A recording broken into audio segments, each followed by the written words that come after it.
Lynn may be standing by, but I'm out here right now, John. You know, the sunny days may have many of you in need of some sunscreen as you're outside. You're protecting yourself from the sun and also the heat's rays. We have Dr. Ryan Fields. He's a Washington University surgical oncologist at Siteman Cancer Center. He's here this morning with some do's and don'ts when it comes to a sunburn. Good morning to you. Good morning. Thank you for having us. Absolutely. Anyone who's had a sunburn, you know how miserable it can be. So first off, let's talk about ways we can prevent that from even happening. Yeah, so I mean, it's a burn, so you really want to just protect yourself from the source, and that's the sun. So for most people, that's using sunblock that's UVA and UVB, and that is at least SPF 30 or above. And probably the most common mistake people make is they don't put it on enough.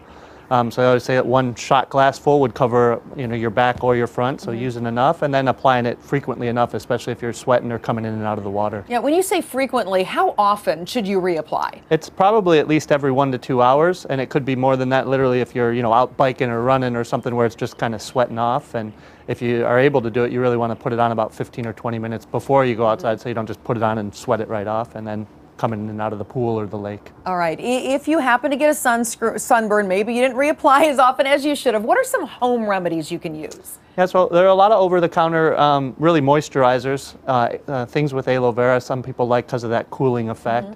And taking a cool but not a cold shower or a bath, because it's a burn, so it's the heat that you're really feeling. And over-the-counter pain medications like Tylenol or ibuprofen can be really helpful in just taking off the edge of some of the sting in the burn. Are there any things you shouldn't do when you have a sunburn? Yeah, there are a couple over-the-counter things that have benzocaine or a topical anesthetic that you really want to avoid. Those can actually cause an allergic reaction, and most of them actually contain alcohol in them, and that can dry things out. You really don't want to dry a sunburn out. And then you really want to avoid, if you get a blister, popping the blister. There's always that tendency to do so, but that's part of the body's healing process.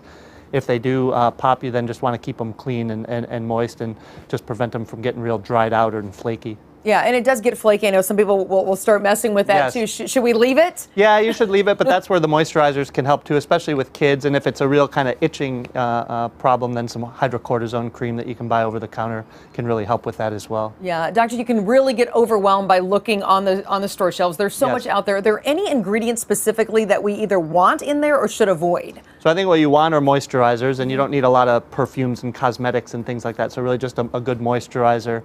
And if it contains aloe, that can be helpful and soothing. And I think you just really want to avoid things that are going to dry it out that contain either alcohol.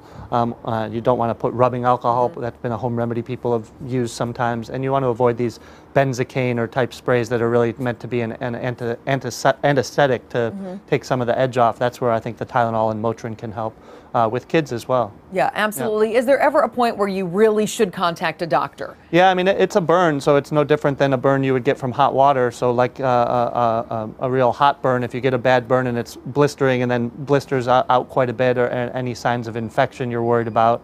And if you have a burn that's on a large part of your body, I think you really need to be concerned if it's overwhelming and you feel like you're getting dehydrated or lethargic, especially in a kid. So they may need some supplemental support with hydration and that sort of thing. All right, Dr. Fields, thank you so much. We appreciate all this information this morning. Thank you very much.